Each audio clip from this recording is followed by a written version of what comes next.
December 1943, at Téhéran, Persia, the date for the liberation of the people of Europe was set on the Allied calendar of operations. Chosen to be Supreme Commander was General Dwight D. Eisenhower. Destroy Hitler's empire, smash it by air, break it wide open, then invade by sea. That was the directive.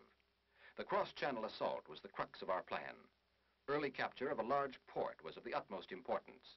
Considered were Calais, Dieppe, Le Havre, Cherbourg, Brest. Cherbourg was selected. For more than one full year, there poured into Great Britain a torrent of war implements, tanks, guns, weapons beyond description. And men, American soldiers, at the rate of 150,000 every month. Assault training included every phase of the coming battle. In the early spring of 1944, joint maneuvers of the ground, sea, and air forces, which were to make the attack, were held along the southern coast of England. Every duty was performed as if this were the real thing. British shores, chosen for their similarity to the coastlines of the Normandy Peninsula, were the staging areas for these maneuvers. Meanwhile, the Allied strategic air assault on Fortress Europe went on with ever-mounting power. Day and night, the Allied air forces sent their bomb cargoes into the vitals of Hitler's self-proclaimed kingdom. Targets, factories, airdromes, synthetic fuel plants, crude oil refineries, munitions works, railroads, canals, power plants. The climax of the air war came in February 1944, when the Luftwaffe made a desperate all-out effort to sweep our day bombers from the sky. The battle raged for a week. The cost to us was high, but the German Air Force came out of the battle crippled beyond redemption. Our attacks continued with unabated fury. At bivouac and training areas, ground troops received their alert orders.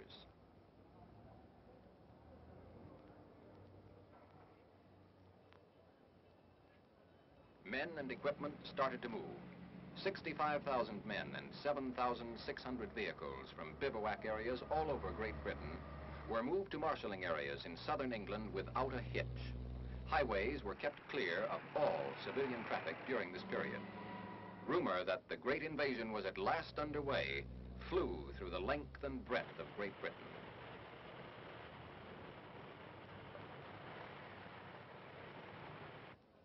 In the marshalling area, each man drew a new gas mask of the latest type,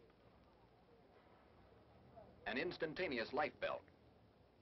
Field rations were issued, including cigarettes and candy.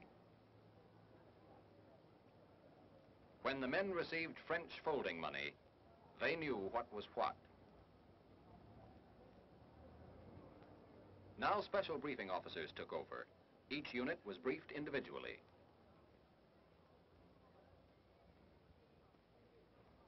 The movement of the initial invasion task force from the marshalling areas to the embarkation points in southeastern England began on 30 May 1944.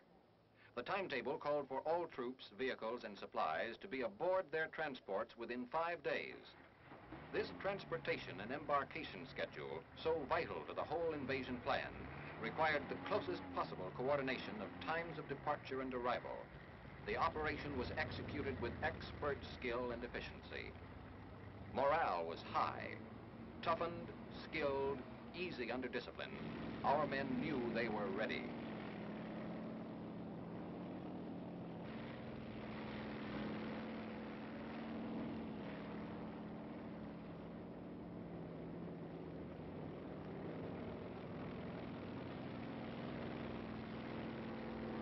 Embarkation of men and equipment took place simultaneously at 9 seaports along the southern and southwestern coast of England.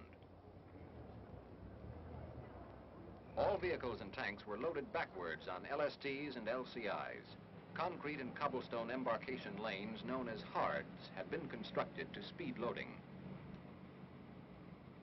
All vehicles embarked with gas tanks filled and sufficient extra gas for 150 miles. And the foot soldier was on time and in place.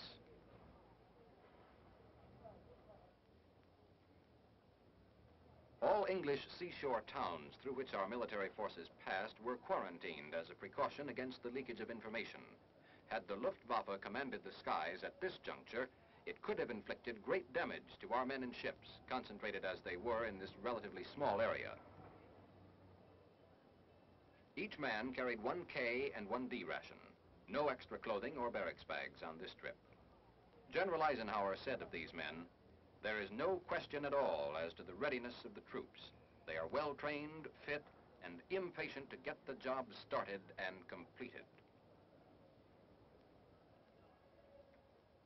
These small assault boats ran a continuous shuttle service from the hards and docks to the transports lying at anchor in the harbor.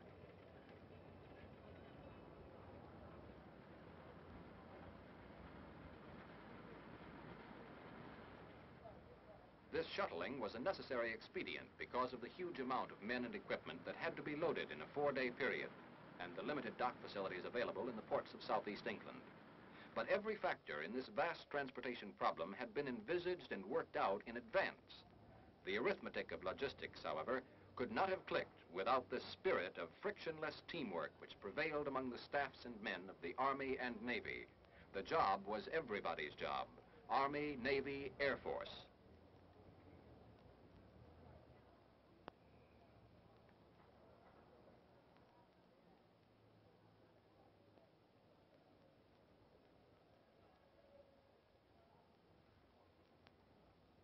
As each ship was completely loaded with its men and equipment, it pulled out into the harbor to take its place in the forming convoy.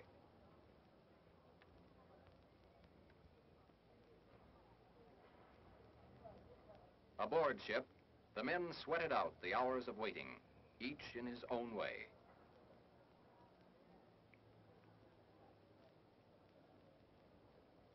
Naval gun crews received individual briefings. The success of this tremendous undertaking depended vitally upon the naval bombardment that would precede the assault of ground forces. Troop units rehearsed their objectives from D-Day to D+3. Everything known about the enemy's defenses was thoroughly analyzed by officers and men. Preventive maintenance service of arms and equipment was highly stressed in all branches of our military forces. An important problem was how to prevent guns and equipment from becoming fouled by salt water and sand. On 4 June, with the convoys fully loaded and ready to sail, the weather forecast for D-Day caused grave concern. A last-minute conference took place aboard the Augusta. D-Day was postponed 24 hours to 6 June.